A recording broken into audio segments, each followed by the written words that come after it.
She had worn 3 different names by the time she stepped off the Central Pacific at Reno in the fall of 1887. The first was the one her mother had given her.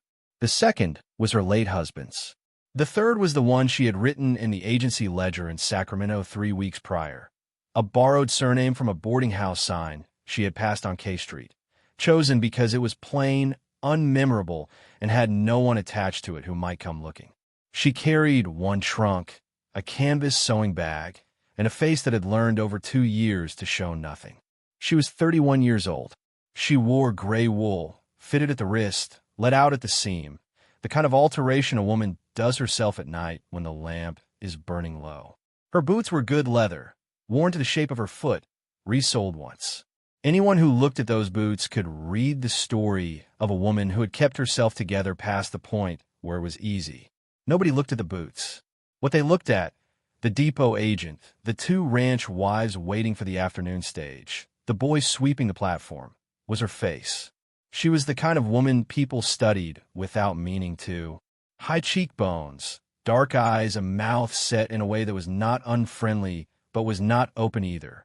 There had been a time when that face had appeared in a photographer's window on Post Street in San Francisco. There had been a time when men had paid money to sit in a theater and watch it carry emotion across a stage for 2 hours. That time was over. She had seen to it herself. If this story is touching your heart, take a moment to hit that like button and subscribe. Drop a comment and let me know where you're watching from. And if a woman in your family came west with nothing and built a home, share her name in the comments. I read every one. The advertisement she had answered was specific. Housekeeper wanted, cattle ranch, Lovelock district, wages $12 a month, separate quarters. The man who placed it was named Callum Greer. She knew nothing else about him. She had chosen the advertisement precisely because it was in a district small enough that Sacramento newspapers did not reach it reliably, and far enough from San Francisco that word of mouth would take months to travel it. She had not chosen it because she wanted a life there. She had chosen it because she wanted to stop being found. She had been found twice already. The first time was in Portland, 8 months after she left San Francisco. A man had recognized her in a dry goods store, not maliciously, just loudly, the way men announce things they consider prizes. He had said her stage name across a full room.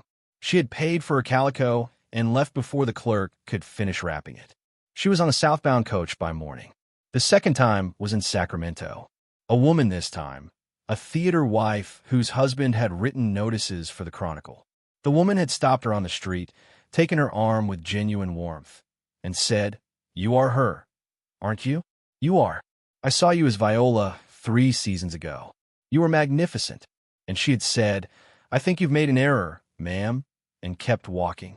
But she had not slept for 2 nights after, because the woman's face had held the kind of admiration that had once felt like air to breathe, and she had walked away from it, and she had needed to be certain she could do that again.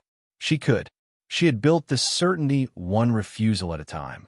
The stage to Lovelock left at 4 o'clock. She was the only passenger going all the way. The driver, a man of about 50 with a face the color of old harness leather, did not speak for the first hour, which she counted as a kindness.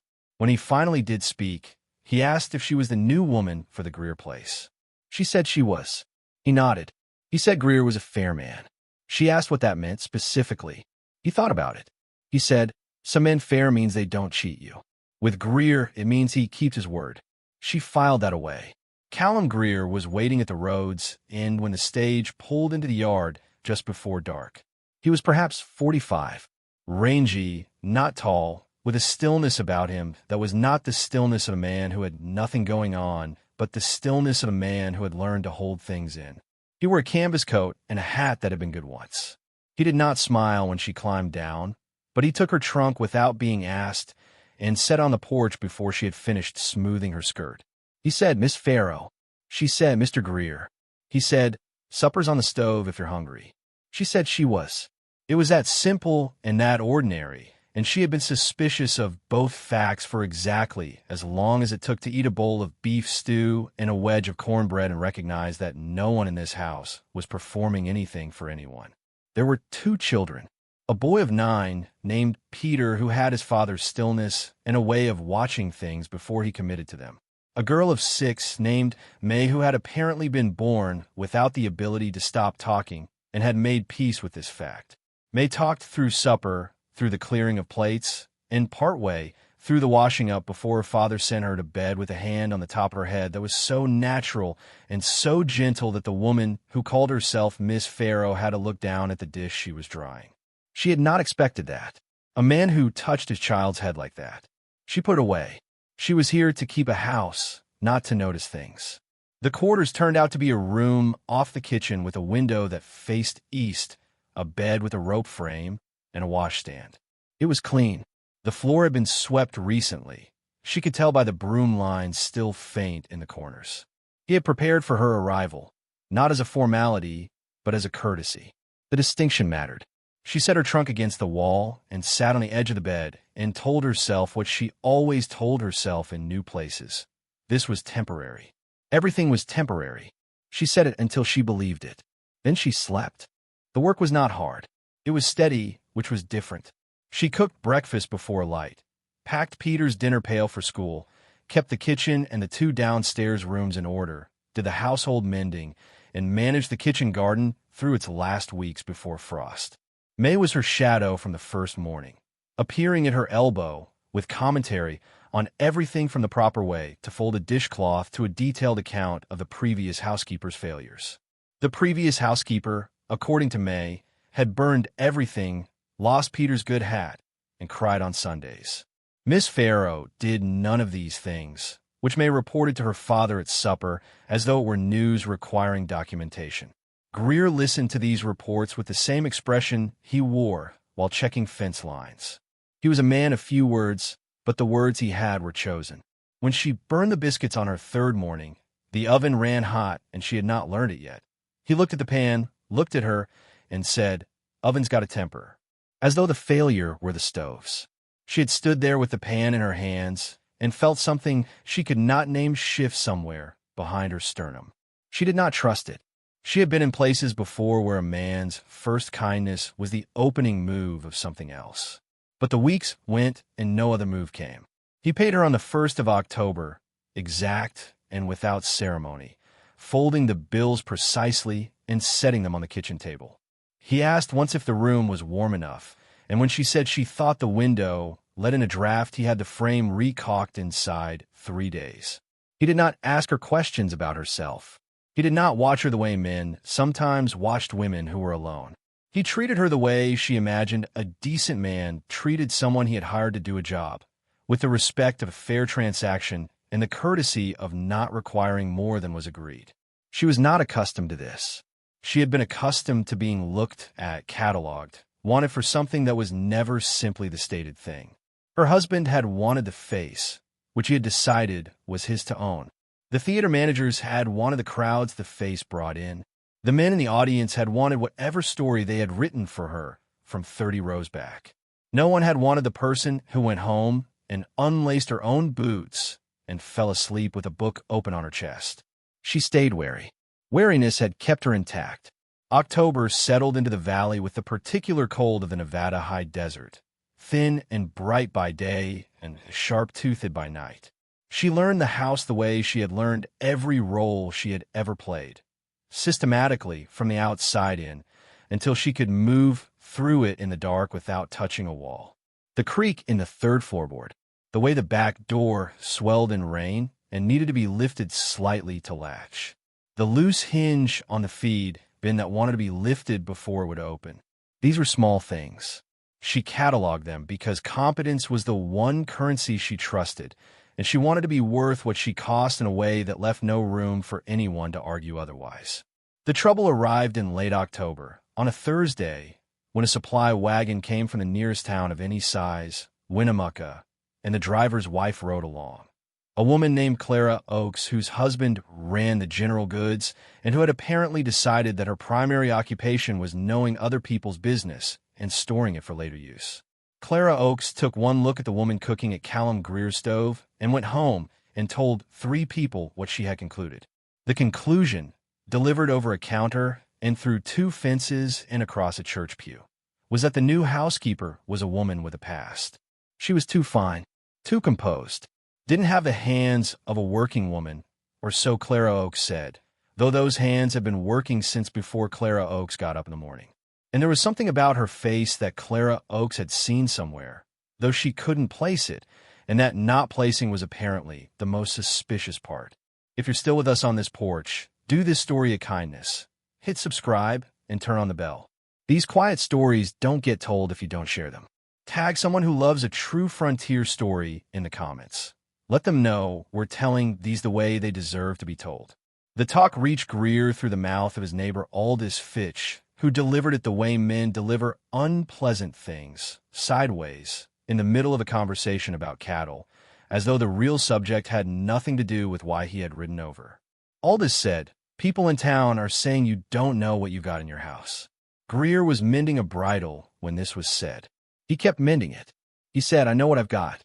She keeps the house, and she's good with my children." Aldous said, "They're saying she might have a name." Greer looked up then and said, "Her name is Miss Farrow. You can tell that to anyone who asks." She did not know this conversation had happened. What she knew was that on the Sunday, she accompanied the children to the small church at the edge of the Lovelock settlement. 3 women looked at her the way women look when they have already decided something. The depot wives from her first day, and Clara Oakes herself, who positioned herself to speak as they were leaving. Clara Oakes said to no one in particular, "It must be a particular kind of woman who leaves the city for work like this." Said it lightly, the way a person says something they want to land without appearing to throw it. May, who had been holding Miss Farrow's hand, looked up at Clara Oakes and said with the absolute conviction of a 6-year-old, "She's our housekeeper, and she makes the best biscuits in Lovelock, and Papa said so."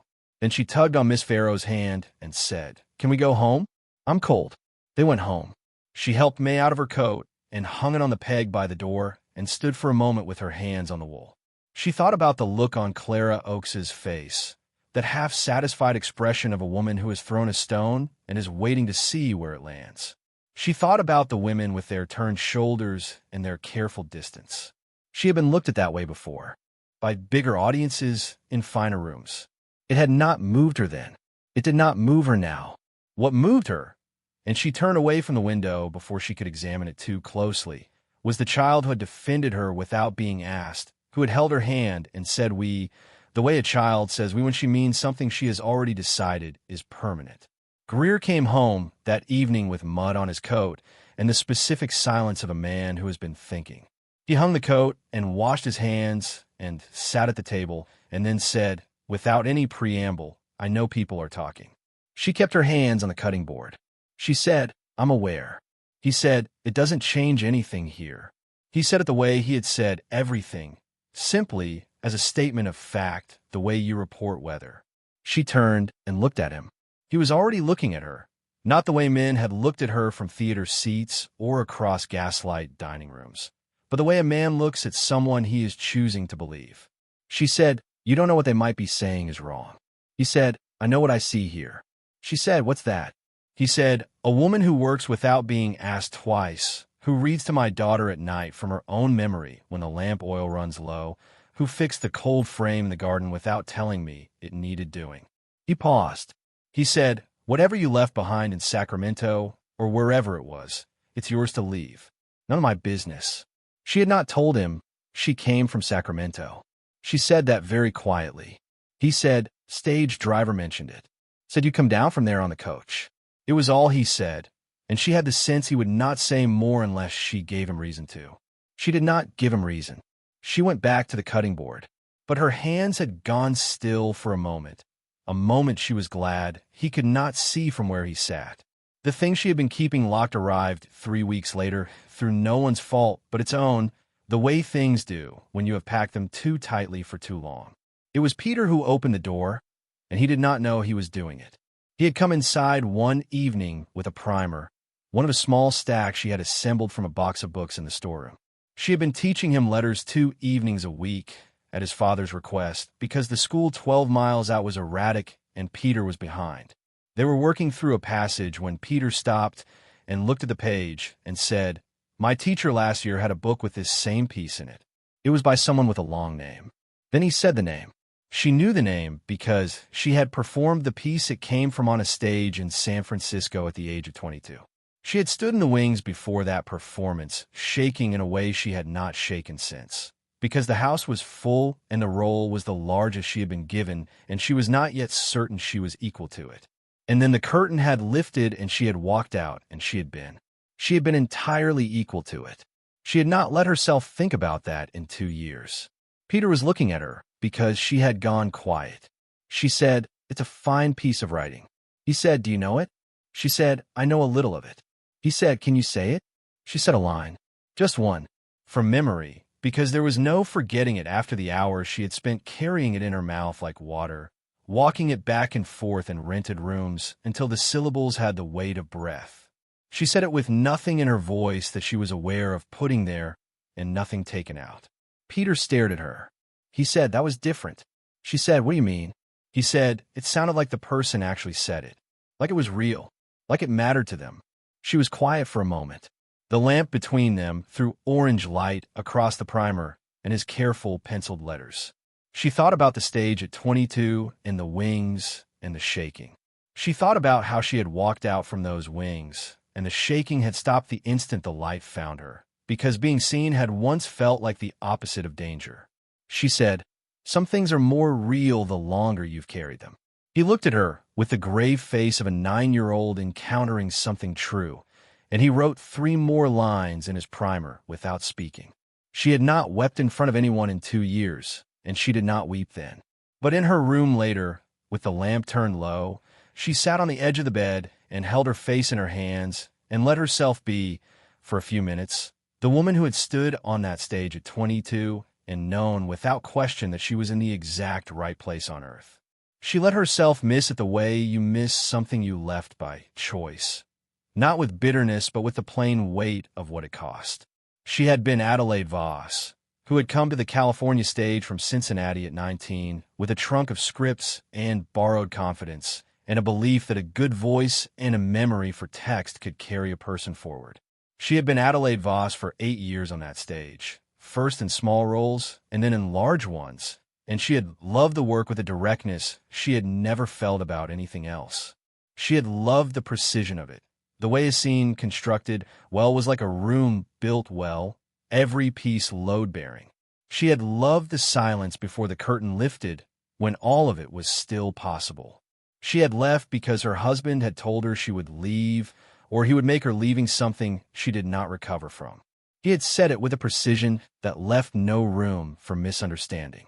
She had calculated, in the months she spent after leaving him, what he would do if she stayed visible. She had calculated correctly once in Portland and once in Sacramento, and she had run both times, and she would run again if she had to. But she sat in this room and heard the wind come off the Nevada flats and push against the east window, and she thought, "I have fixed the cold frame. I have read to May from memory in the dark." Peter said it sounded real. She thought about what Greer had said. "Whatever you left behind, yours to leave." She blew out the lamp and lay down. She did not run. What ended it? The waiting, the wariness, the 3 names, and the kept silence was a letter. It came with the November supply wagon, and it was addressed to her by a name she had not used in 2 years, care of General Delivery, Lovelock, Nevada Territory. There was only one person who had enough industry and enough malice to track her through 3 moves to this particular post. She held the envelope in the kitchen and looked at it for a long time. Greer came in from outside and saw her face. He said, "What happened?" She said, "Someone's found me." He was quiet. She told him the shape of it without telling him everything. A husband she had left, a man with a long arm and the money to use it, a name on a stage that she had worked 2 years to make people forget. She said, "I'll need to leave." He said, "Why?" She said, "Because if he comes here, it becomes your problem and your children's problem, and that is not the arrangement." He said, "What if I wanted to be?" She said, "You don't know what you're saying." He crossed his arms. He said, "I know what I said, and I know what I'm saying now." He let that sit between them for a moment. Then he said, "There's a lawyer in Winnemucca I've used for land matters. He draws up documents. Some of them are the kind that settle questions a man might bring to your door." She looked at him. He looked back at her with the same expression he wore while choosing words, unhurried, certain. He was not offering to save her.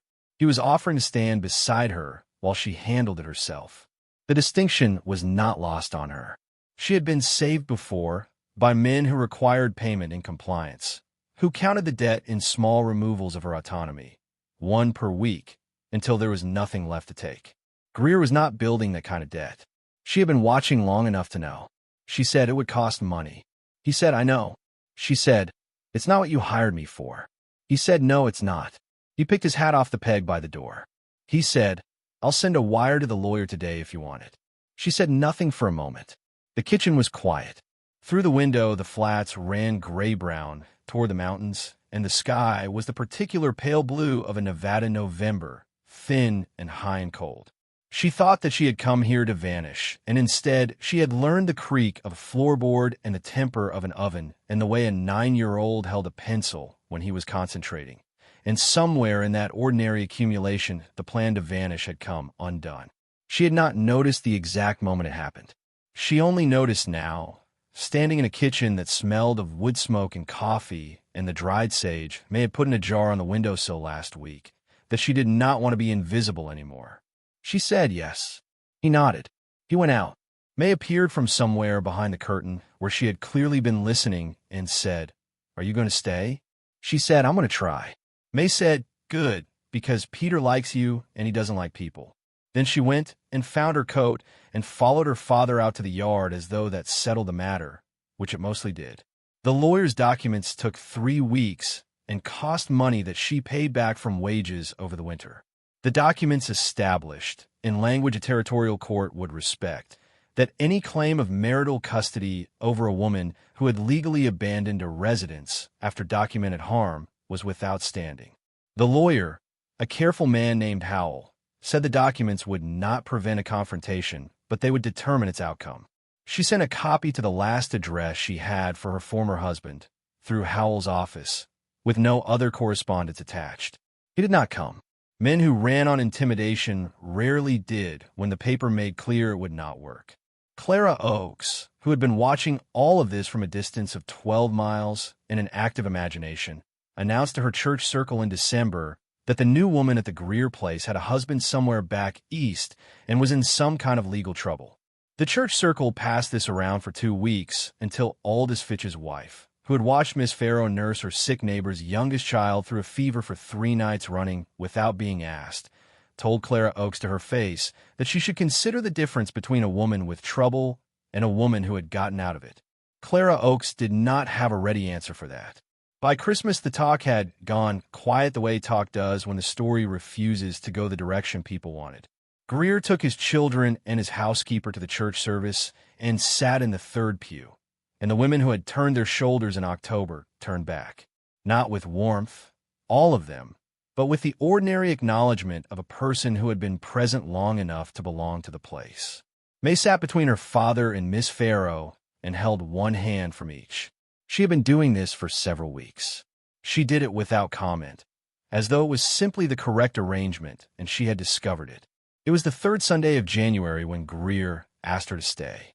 He sat in the kitchen after the children were in bed, with the directness he brought to everything, and with the same look, that choosing to believe look that had unsettled her from the beginning. He did not dress it up. He said, I'd like you to stay, not as housekeeper, as the woman who lives in this house the same way I do. She said, You should know more about me before you say that. He said, You can tell me the rest as it becomes relevant. She said, There's more to tell than most. He said, I expect so. He was quiet for a moment. Then he said, You were on a stage somewhere. She looked at him. He said, The way you moved through a room. The way you stood at that window when the letter came. Someone taught you that, or you learned it somewhere. She said, You're observant. He said, I've had nothing else to do for 2 years but watch things and think. She looked at her hands on the table. She thought about Portland and Sacramento and the stage at 22 and the letter in November and May's hand in hers at church. She thought about Peter saying it sounded real. She thought about what it had cost her to make herself invisible and what it might cost to stop. She said, My name is Adelaide Voss. She said it with nothing held back. It was the first time she had said it in 2 years with nothing held back. He said, "Pleased to know you." Then he did not make it large. He picked up his cup and drank, and let her have the moment without crowding it. They were married in April in the Lovelock Church, in a ceremony that was brief and practical, and watched by Peter, who shook her hand after, and May, who had apparently already been calling her mama in private for 2 months and simply waited until now to do it out loud. Adelaide Voss kept the name. She had carried it in her chest through 3 moves and 2 years of silence, and she had brought it out finally in a kitchen in Nevada, and it had cost her nothing she was not ready to give. She taught Peter and May their letters. When May was old enough for school, Adelaide taught the school. When a teacher's position became formal and paid, the district hired her by name, her real name, and she held it for 9 years. She never went back to the stage. There were moments in autumn, especially when the light came through the east window at a certain angle, when she missed it the way you miss a country you were born in. But she had found what she had not known she was looking for when she had stepped off a train in Reno trying to vanish. She had found a man who looked at her boots and understood without asking what they cost. She had found children who needed the things she had. She had found a kitchen and a cold frame and a room with an east window. And in that room she had become, for the first time in her adult life, exactly herself. No other name required. Thank you for staying until the last word. If this story moved you, the next one is already up on your screen. Go give it a watch. And if you haven't yet, subscribe and join the porch. We're telling stories about women who carried more than the world ever knew. See you in the next one.